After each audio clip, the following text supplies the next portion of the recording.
Mapagpalang araw po ulit sa inyo. Naku po. Bea nakitang sinasaktan ng nakatatandang kapatid nito.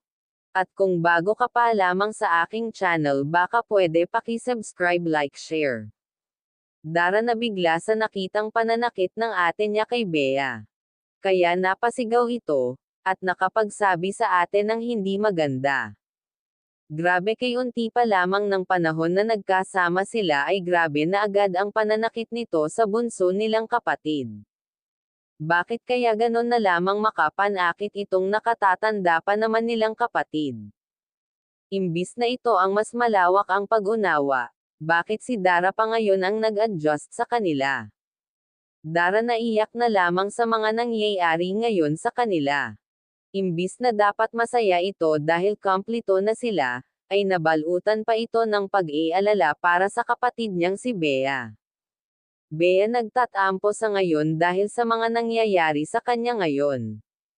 Ang batang walang muwang, ay nadadamay, at walang alam sa kung anong nangyayari sa buhay nila. Ang iniisip lang nito ay maging masaya, ngunit dumating ang magpapaiyak sa kanila.